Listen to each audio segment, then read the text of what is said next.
All right, well, we just watched Doug. Here we are with the writer director of Doug and the star of Doug.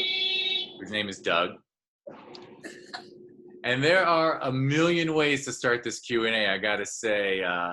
But I think the most obvious one is first to tell you I really like this film. I really like. I think Doug is a personality.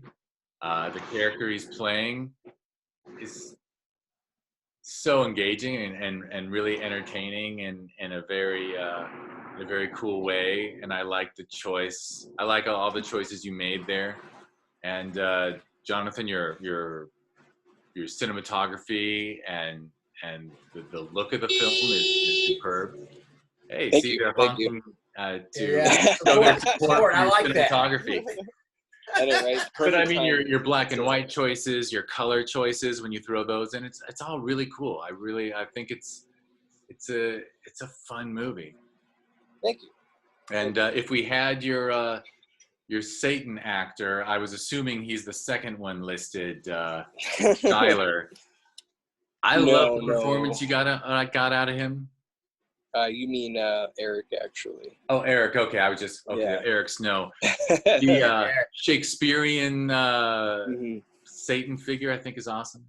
And I got to tell you, he had monologues that just went on, and just across him and watching him, and you're going, oh my gosh, he was able to just bring it. It was fascinating to be on set with him. It was so much fun. A lot of those were oneers too, huh? A lot of those. Yeah, that's what was so impressive.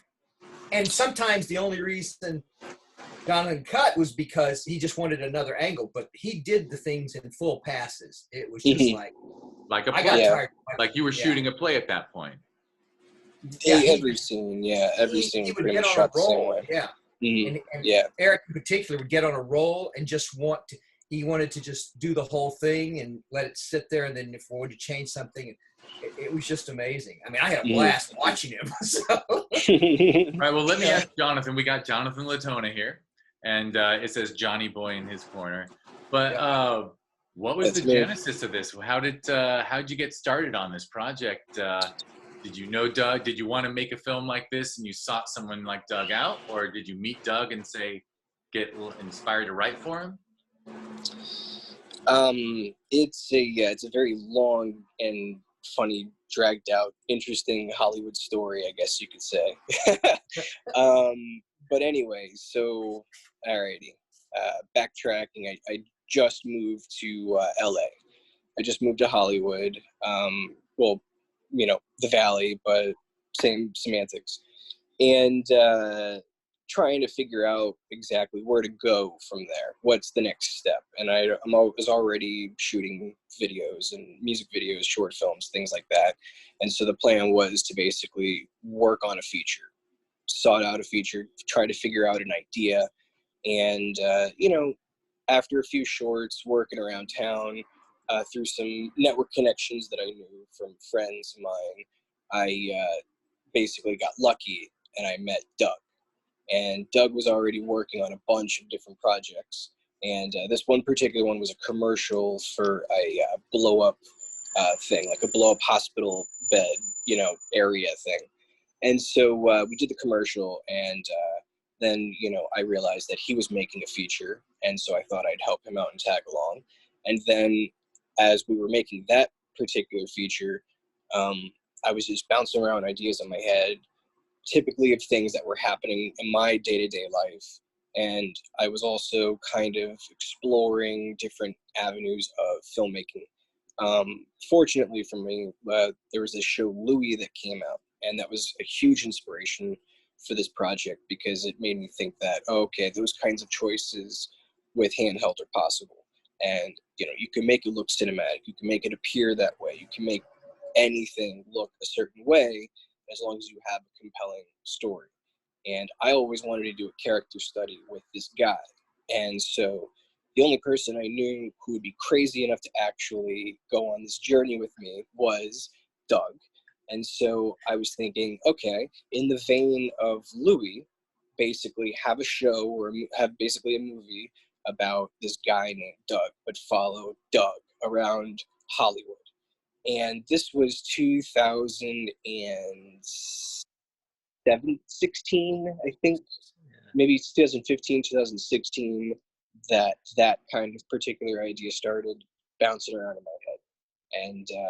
And so then I started writing a bunch of drafts, and every year I would have about a collection of maybe 4 or 5 drafts. And I think over the course of the 4 years that I was writing it, and even into shooting it, we were still writing it. I had maybe 20 something, drafts. I'd lost count. And so this final script felt strong enough to stand on its own. It was 109 pages, and I said, okay, I can't do it anymore. I can't cut anymore. I can't add anymore. Like, this is it. And so, 1 year after going through a bad breakup, I decided, okay, now is the time to actually, focus all my energy on this project. And we basically put it together. And every shooting day was basically fashioned like a short film shoot. Every single, time we would actually get together, we would knock out chunks of the script at a time and just go from there. And, I would edit alongside too as I was shooting it. But it was just mainly like I eventually had a collection of these different ideas of things that had happened to me or things that were happening that I noticed, this kind of disconnect around Hollywood, around people. And I noticed that there are all these people within our whole filmography as we know it who don't get recognized because of the cesspool of talent. And there's people who get sidelined, and there's people who get ousted or like kicked out for whatever reason. They pissed off the wrong person or whatever. I was also hearing in podcasts that certain so and so and things were happening to them that I was like, oh wow, that's oddly familiar to the story. Everything kind of just was pointing in this direction, and I knew that I had to do it. And so that also kind of coalesced into this melting pot. So and I wanted to ask, when you were talking about that, so you broke the script up sort of into pieces and shot them like shorts. Mm-hmm. Did you guys shoot this over the course of, did you like pound it out in a couple weeks, or did you shoot for a weekend and then wait a month and a month or two and then shoot another sequence? Collectively, we shot for 11 months and 3 or 4 days, something like that. Yeah, 11 months, 3 or 4 days. Yeah, but it's 11 months, so a year. Yeah, give or take. Yeah, so you spent a year, but any given shoot was a couple days, and then you would go back. Right. Yeah, I had blocked everything by location, and so I read the script a million times just to make sure story-wise it worked. And then I would put my producer hat on, and then I would get to work, and I'd look at all the things, and I'd go, okay, this and that needs to be there. And then I realized that the hardest shoots were going to be like, the ones that we had to either buy or we had to get a lot of people there for. And so knocking out the easy stuff first to get everyone excited for what was to come was step one. And so it also kind of helped too that Doug had a ankle injury around that time. So we kind of figured out, okay, all the car stuff is first. Then what? Okay, then all the walking around Hollywood stuff, that's next. When your foot heals. His foot's healed. Okay, so we do the walking around Hollywood stuff. Then we do all the weird, acting audition stuff. And then we do all the fun, scenes stuff. I think we did like maybe a handful of days without anyone else. And it was just Doug and I. And that was it. And then everyone else just kind of just showed up, in and out. And it wasn't until after we screened Circles at the Sherman Oaks Festival that we started shooting the scenes with Eric as Balthazar. So there was a long time period in between all of that, getting over injuries, getting over things like that, and then, saving money to shoot the scenes. It's not like I had 10 grand, just to float right out of it. I was also working in between all of this stuff and raising money through my job and taking, all like budgeting out things according to whenever, however many weeks it would take me to save up for certain things just to get it done. And so like that's what we did. Did you plan like when there's a party at a fancy Hollywood house, did you plan the party, or was someone having a party and you said, hey, can we come shoot it? No. We were very lucky because that was one of the last things we did, and it was because it was going to cost, it looked like, to have the facility. We actually found a facility that was available for free, that had been a rave place, and they weren't using it. They were going to tear it down. So we were able to get that. Saved us a buttload on that. So. It looked like you were just really smart and patient with your location. We so like the house party mansion scene was split up over the course of a few months. I shot the interior part of the house in the mansion through a Connect that I actually scored from my old job when I was working there, and so I got to meet this lady, and our friendship over the course of a few years grew into this trust. And she was like, yeah, you could use anything you want. And I was like, can I use your house? Sure. Why not? Beautiful. She's up in the hills. Excellent. So we had that, Hollywood-y vibe. And we shot that scene in December. And then we shot the rest of the party scene, I think in like February or March. I don't really remember that time, but there were weeks in between that. And mainly, it was to get over the holidays, to get everyone there. And, the people who showed up, they, were there to obviously have some fun. And it was a quick little shoot. I mean, that day, I think, was like, we were there all day, but they were only there for a few hours. And so that was the best part about the whole thing, was that, we got in, we got out, we got exactly what we needed. That was that. And it cut together perfectly. And I guess because you, sounds like you were running a tight crew, yourself, a few people helping you, but it's not like you were bringing in 40 people into someone's home and scratching walls and ruining floors either. So, no. We had only. Yeah, it was. I mean, that's pretty much like how I want to do everything. Use a tight crew. Use as many people as you can, but like, in order to get these exotic locations, you can't bring trucks to these places. You can't bring a whole lot of people. You can if you want to be a nuisance and get found out. And the trick is to basically, maintain as much of a cinematic approach as possible while still being guerrilla, while still being, because, there is a market for it. It's called cinema verite for a reason, and so that was what I wanted to capture, and how I felt was necessary to tell the story was very kind of just in your face. We knew all the rules, so we knew how to break them, and we knew how to make the movie as best as we possibly could. And we needed that Hollywood landscape. I mean, if we did ask for permits, forget it. This would have cost millions, and we wouldn't have been able to shut down streets. So we were just kind of dealing with the elements as best as we could. And at most, it would be me, the actors, and my sound guy, and that's it. And then everyone else kind of just, if we needed more extras, we would try to make it as accommodating as possible, and go from there. And you have enough scenes. You have scenes that are just Doug, sometimes alone, sometimes with Balthazar, sometimes going into an office. But then you have enough scenes that open it up and bring in a lot of faces that it feels, you got a nice balance.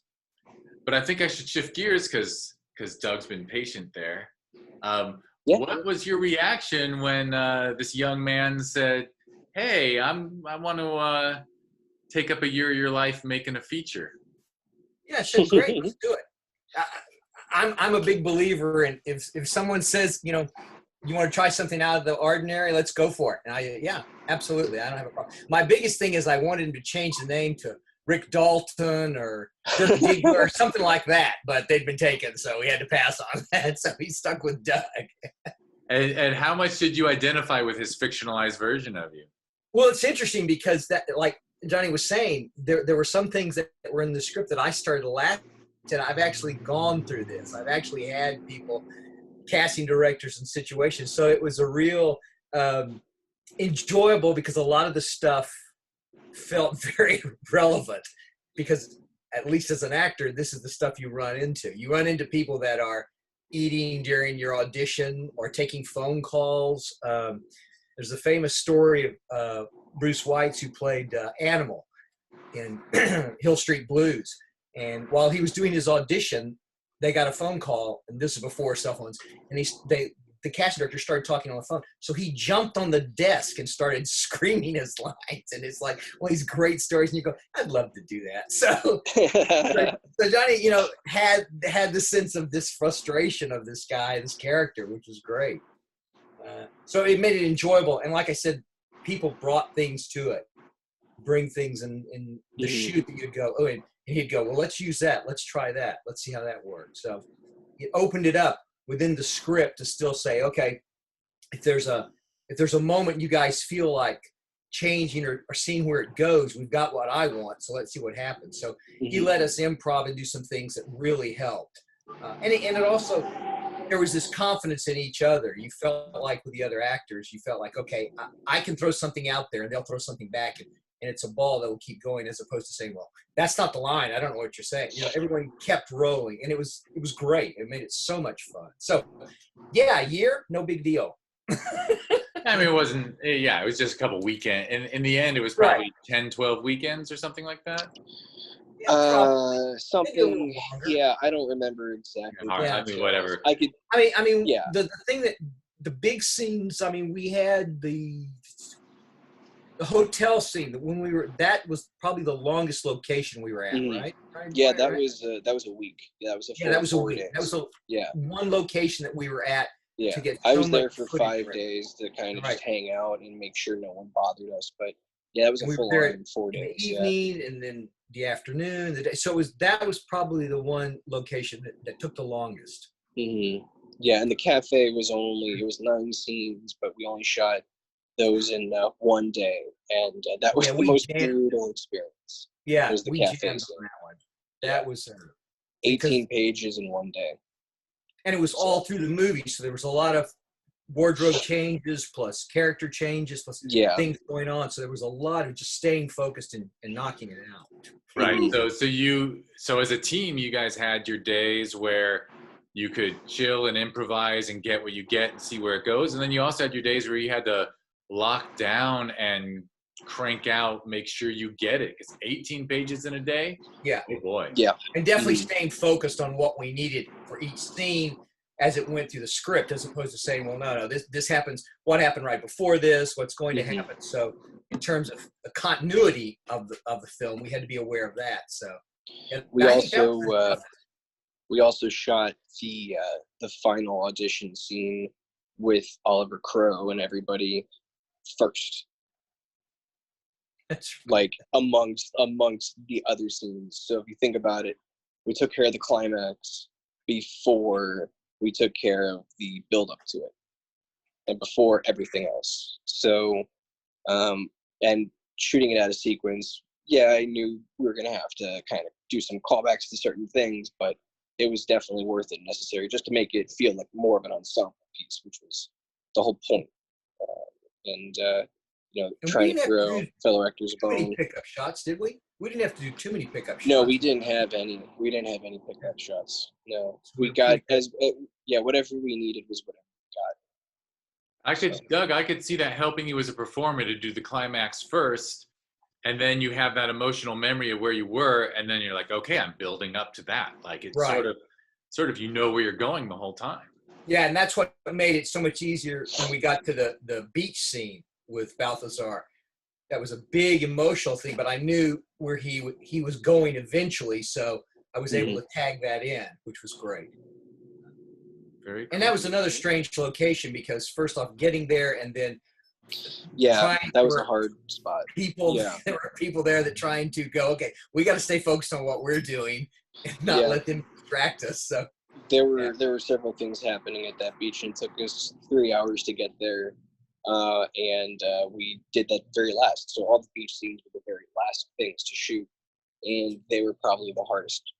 Well, amongst the hardest too, with wind and everything. Yeah, well, you have less control over your environment there. And, exactly. Big time. And yeah. You can tell by the way it's shot and acted, this was not an out of control, you know, you weren't running around Disneyland with a handy cam, you know, hidden in your pocket, you know. Which some of those films are great, but this wasn't that film. This was a very intentionally made film. Mm-hmm. Yeah, big time. Same way with the Hollywood footage too. We were shooting the day before Halloween. I remember that because police were everywhere. So and again, this is perfect. Johnny just using it, saying, "Well, let's throw the police cars there. Let's just use it." So you know, so we've got our own police force in the shot. I had also broken my hand, and I was filming with a broken hand, skating down Hollywood Boulevard, following him. So that was fun. So wait, you got a look you wanted by skating? Yep. Yeah. Because I knew. Is that skateboard, or you put on rollerblades? Rollerblades. No, rollerblades. Rollerblades. Yep. So your dolly was rollerblades. Yep. Yeah, he was dodging. Smart, because Lord knows when a cameraman is walking, there's a bounce. But he was dodging people on one side of the street, and I was dodging them on the other. So. Yeah, the idea was to shoot that scene, the running around Hollywood scene, before Halloween, because I thought, okay, everyone's going to be in costume, so we would have free extras, and while he's going through all the madness, that makes the most sense. But when we got there, no one was in costume. And I said, okay, fine, well, we're here. Might as well just make the most of it. And, you know, I put my skates on, and we must have done, I think, 4 or 5 takes of him running across Hollywood Boulevard. And then we had to do more running across Hollywood Boulevard, the up close and personal shots, you know, which ended up being my favorite. And because the entire idea while I was writing the script, I was like, what would be cool here is if we do a shot from across the street and we just follow him. But like at the same time, when I was executing it, I was like, oh no, this is a lot harder than it looks. So I kept bumping into people. And, you know, if you listen to the raw footage, there's all these, you know, homeless people asking me questions. And I'm just like, I'm filming, dude, guys, just leave me alone. And so, but that was the best part, I think, about the whole experience. It was a good cardio day for me. Yeah. And it helped to, you know, that helped capture the vibe. That was exactly what I wanted. You know, it was kind of one of those like happy accident things, you know. So. For sure, that's excellent. Wow, we've already gone a half hour. So, what I was gonna ask. So you said you edited throughout the year. You were editing sequences. Were you sharing that stuff with Doug and your other collaborators, or did you kind of keep him pure? No, little by little. I was basically cutting things together, and I wasn't making them public or anything. I was just kind of putting them on my phone just to show him little sequences here and there as we would get to them. But it wasn't ever kind of like, you know, here's a trailer or anything like that. You know, I waited to the very, very, very end till we actually started thinking about that. Because it was always, you know, what's next? So like the very first day I started cutting, I was like, okay, let's keep this going. And then I would finish up one sequence and then go back to the sequence that I previously edited just to polish it up, make sure that it looked nice, make sure that it was tight. And then I would go through things that way, and then just kind of shift scenes, shift sequences here and there. So there's a lot of trying to kind of mold and remold based on what we were shooting, you know. And so there's like a lot of like, there'd be a scene, and there'd be a lot of black space, and then there'd be another scene eventually, then a lot of black space, and eventually the black space kind of whittled its way down into this just crazy looking timeline with, you know, all these different clips stacked on one another, dissolving into each other, you know, things like that. So, but it was definitely an interesting experience. I learned a lot about editing and how malleable, you know, footage can be, and how to actually piece things together. And it is possible to, you know, as long as you're focused on certain things and you know exactly what you need, you know, and you trust your instincts, most importantly, then you can actually get it done. And so that was the learning experience there. So, and I have to say, from the post standpoint, I was surprised how little ADR we had to do on it. I mean, the sound, it was pretty amazing. Mike, who did the sound, was pretty spot on with all the stuff. And some of it was just, it got lost, it got garbled or something like that. It was so minor. And I was thinking there was going to be a lot more, again, because of the environment we were in and the way we were shooting it. And I thought, well, we're going to be doing a lot of looping here, but no. There was no, you did not fill up a sound stage for 6 months and completely control that environment. But that's a testament to the crew, right? They, I assume if really the was going by, you guys paused. And and there was just this thought of it. And you know, you're shooting it, you're going, okay, we may have to loop this. Okay, well, just be ready for it. And then we got there and no problem. No. I think I maybe had 8 lines at the most, 8 things that we needed. It was so minimal. I was shocked. Yeah, there were only a few people who had really long ADR. I think Eric had the worst of it though, because but he was totally fine with that as far as like trying to, you know, going back and, you know, redoing certain scenes and whatnot because of the mic positioning. You know, we did certain wide shots. You know, I wanted to try certain things that could potentially work. And so there were certain mic placement issues. But other than that, though, I mean, yeah, I had been through enough projects where I was like, I knew what was good, what would be quality, and what would sell, and, you know. And so I made sure that we can actually do this thing on budget. And fortunately, it definitely helps to have friends who are on your side. And Mike Wargo is definitely one of those dudes who just came in clutch every single day. We were doing this because without him, the audio would just be very difficult to place. But we solved that as best as we could. So for sure. Yeah. The only thing I'm bummed about is that we couldn't do 5.1. But hey, oh well. It still sounds great. It still sounds great, in my opinion. Yeah, there's no sound issues. No sound issues at all. No, it's perfect. In my opinion, like it's probably the closest to perfect sound I've had in a film to date, I think. Just because we were able to fix things that we previously wouldn't be able to because of conflict with schedule or whatever. You know, here in this film, we were a complete, very tight-knit family. We knew what we were trying to achieve, and everyone was on each other's side. And so, you know. Excellent. Well, anything you guys want to add before we say goodbye? No, just for me, it was such a blast, and it's hard to believe it was over because, you know, we just got in a groove of just, okay, this weekend we're doing such and such, and it was strange when he said, "Well, that's it, we're through." Right. Wait. This has been part of my life for a year. How am I gonna not? You're not gonna shoot? I thought this was a series.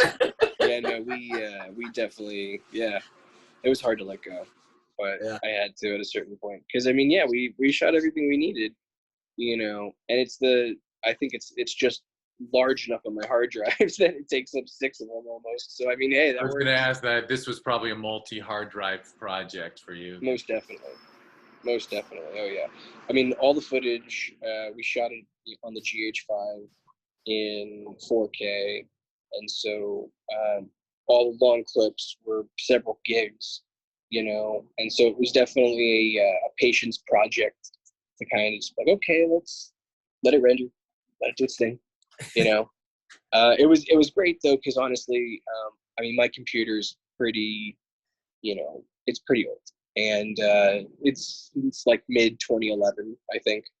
So for it to crunch this 4K footage, you know, and for it to actually, you know, be able to edit in proxy fluidly, you know, I couldn't have asked for a better computer, couldn't have asked for a better system. And just, you know, the way that everything was just integrated just was like, oh man, this is perfect.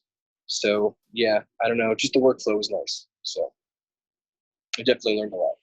Excellent. Well, I'm glad you guys had a good time making it. I had a good time watching it. And what did you think of the kidnappings? I thought it was perfect. I thought it had that was exactly what needed to happen. I'm with you all the way. Good, I'm glad. I'm happy. That was that. Well, I was gonna add like circles. So you had circles at Sherman Oaks year before last, yes. And circles was about an actor's desperation, really. So you kind of hit the same theme again, but I just really like that you chose Doug instead of a young whippersnapper, because the struggle is real at all stages of life. And then the fact that you chose an ending like that kind of the go off the rails vibe. Again, I think it's I think as a man in his 50s, I was very happy to see that you didn't hold back. That's good news to hear, because that was partly my greatest fear. Actually, that was one of the fears into making it, was that Doug would not be a relatable character, or that he just wasn't good enough to be a character, or that he was it just wouldn't work because of who he is, because of his age or whatever, So I had all these kind of thoughts at first, and I was just like, at a certain point, I was like, no, you know what? This, you kind of had to block all that negative energy and say, this is story. I mean, I don't want to talk about a person like they're not in the room, because we're sort of in the same virtual room. But Doug was a great choice. 100%. And, not just because I'm an old man, not just because I'm, in the second half of, not just because I'm middle-aged, but when let's be real, middle-aged people have lives too. Yeah, when you break it down, like, everybody wants to be an actor, but, it's one of those things where, like, certain people, it's all about timing, it's all about all the superficiality, right? So what if you don't have that? And also, too, what if you're getting older and the exponential curve is dwindling and you're running out of time because, the thing that you wanted so hard, that you sacrificed your entire life, it's pretty much over. So this happens to so many people. I didn't realize how much near misses. He'd had his, you cover his backstory. Yes. Yeah. I didn't realize how much of an actual familiarity story that it was until, I had actually thought about it, and I had talked to people who were dealing with stressors like that. And then I thought, well, it makes perfect sense. Why would these people still be in Hollywood if they didn't want to still try to do it and follow their dreams and follow their passions? You see people do that all the time, whether it's acting or otherwise. So when we first did the private screening, I was really happy to hear that it was completely relatable, because that was my greatest fear going into it. Oh no, what if nobody really identifies with this monster or this guy who became a monster because, of just what happens when you do it in the system. So yeah, sorry, it's a strange I dropped my mic. It's a strange situation to be in, to go, okay, this is relatable, because so many people that are chasing this dream don't ever get a shot at it. And if you're lucky, then but the card may not turn up for you. But I could always have a real job, so could Doug, but he doesn't. It's like, exactly. That's not in the cards. There's that sense of wanting to be an artist, and Doug goes to the extreme. He'll do anything, but still there's that desire to, you need it. It's fulfilling. It's your life. And I think that's is relatable, at least to me, to see in the character, the fact that he wants it so desperately, he will do anything. So, that's we had talked about part. But he still has to deal with himself. That's where the improv came into play too, because we had talked about really bad auditions. We had talked about, like, one of my things was, could this actually happen? And then Doug told me this great story that I just kind of was like, that needs to go in. The whole make it fantastical story, which, that that's pretty much a true element. And the beginning botched whole audition piece, that's another true element. So like there were definitely things that we were like, what can we do to make this better? Because like I knew what I had written was just, you know, when you look at it on the page, it's nothing. It's kind of bland. And so part of my whole thing is I want to kind of embrace what the other opinions are, the other ideas are, see what we could do, and see how good we could do it. And we definitely, you know, I would say every time we shot, Doug was always just like mind-blowing, mind-bending performance. It's just out of control. And, you know, honestly, I couldn't think of a better actor to be with, honestly, with this journey. Well, sounds good. All right, well, I'm so sorry, but I got to wrap it up.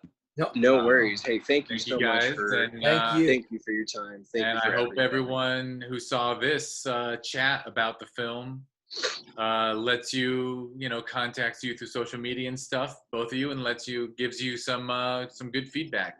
Because thank you. Lord knows it would have been nice to have a theater with 40, 50, 60 people in it, you know, gathering, talking about, you know, it would have been the last film of the night, and people would have spilled out on the sidewalk and talked about it for a while and said, let's go get a beer and talk about that movie. So during a global pandemic, we don't get to treat film in the same communal way. So hopefully there'll be a little something like that.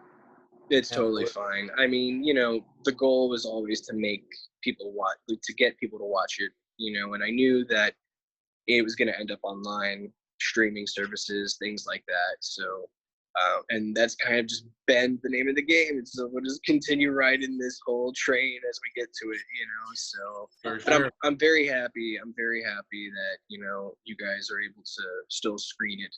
I'm very happy that Film Invasion. Yeah, thank you so much. Jeff, thank you, Jeff, for doing all of this. You know, I know it didn't really work out the way you wanted, but at the same time, thank you so much, because this is beautiful and it's amazing. Thank you. Yeah, I feel like we're blessed because it's actually in the festival and people are getting to see it. So I don't see it as a downside at all. Great. Yeah, I'm going to do my best to. I'm going to throw this on at the end of the film and try to upload them by 8:30 tonight. Cool. No worries. Do your thing. Thank you so much. All right, gentlemen. It was great talking to you. You too. You too.